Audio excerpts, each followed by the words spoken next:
नमस्कार, आप देख रहे हैं न्यूज़ 18 का डिजिटल प्लेटफॉर्म और मैं हूं आपके साथ जागृति खंतवाल। मध्य प्रदेश की दतिया विधानसभा सीट पर हुए उपचुनाव का परिणाम आ गया है और इस चुनाव में कांग्रेस के घनश्याम सिंह ने बीजेपी के आशुतोष तिवारी को 6016 वोटों से हराकर जीत दर्ज की है। 30 जुलाई को हुए मतदान में इस सीट पर 71.44% मतदान हुआ था और चुनाव में कुल 21 उम्मीदवार मैदान में थे।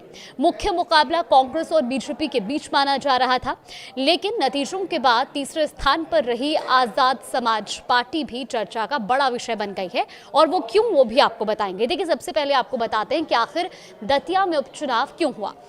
दरअसल साल 2023 के विधानसभा चुनाव में कांग्रेस के राजेंद्र भारती ने बीजेपी के वरिष्ठ नेता नरोत्तम मिश्रा को हराया था, लेकिन अप्रैल 2026 में दिल्ली की एक अदालत ने धोखाधड़ी के एक मामले में राजेंद्र भारती को 3 साल की सजा सुनाई।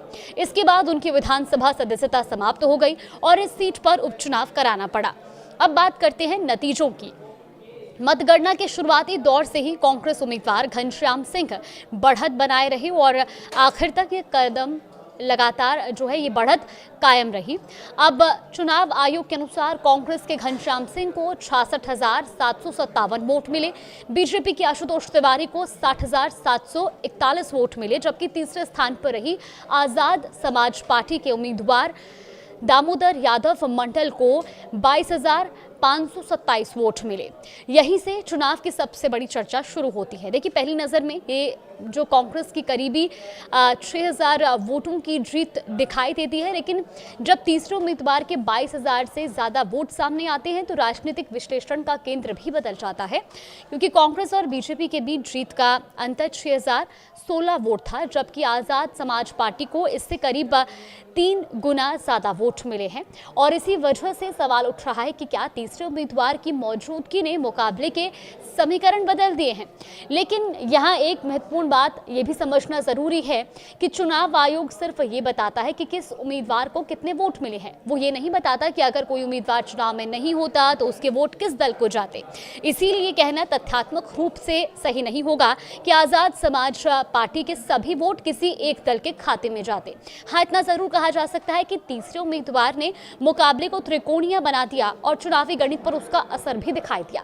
अब बात करते हैं वोट शेयर की, तो कुल 1,57,499 वोट गिने गए।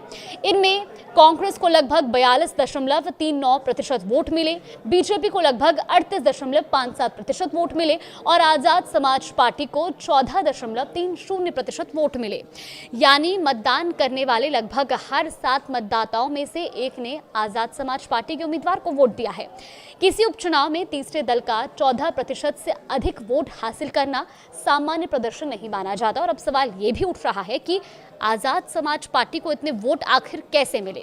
देखिए, राजनीतिक विश्लेषणों के अनुसार पार्टी ने दलित मतदाताओं के साथ साथ यादव समुदाय के वोटों तक भी पहुंच बनाने की कोशिश की। हालांकि ये कहना संभव नहीं है कि पार्टी को मिले सभी वोट किसी एक समुदाय से आए, क्योंकि निर्वाचन आयोग जातिवार मतदान का डेटा जारी नहीं करता। स्थानीय राजनीतिक आकलनों में दतिया में अनुसूचित जाति के मतदाताओं की संख्या करीब 58 से 60 हजार बताई जाती रही है, लेकिन यह आधिकारिक आंकड़ा नहीं है। अब एक और दिलचस्प तुलना, साल 2023 के विधानसभा चुनाव में आजाद समाज पार्टी को सिर्फ 490 वोट मिले थे, लेकिन 2026 के उपचुनाव में पार्टी को 22,527 वोट मिले हैं, यानी करीब 22,000 वोटों की बढ़ोतरी और पिछले चुनाव की तुलना में लगभग 46 गुना बेहतर प्रदर्शन। हालांकि यहाँ ये भी ध्यान रखना जरूरी है कि उपचुनाव और सामान्य विधानसभा चुनाव की परिस्थितियां अलग होती हैं। उम्मीदवार, मतदान प्रतिशत और साथ ही स्थानीय मुद्दे बदल सकते हैं, इसीलिए दोनों चुनावों की सीधी तुलना सावधानी से की जानी ज्यादा जरूरी है। इस चुनाव का एक राजनीतिक पहलू और भी है।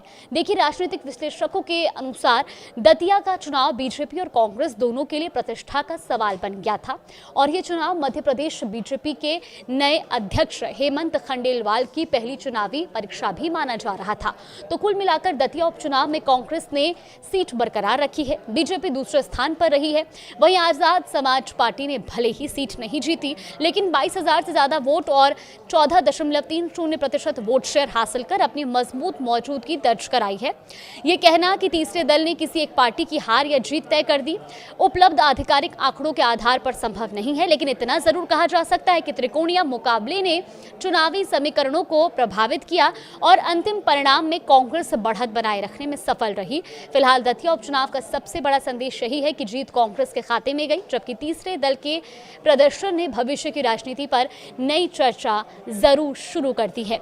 आप इन परिणामों को किस तरह से देखते हैं, हमें कमेंट बॉक्स में अपनी राय जरूर दें।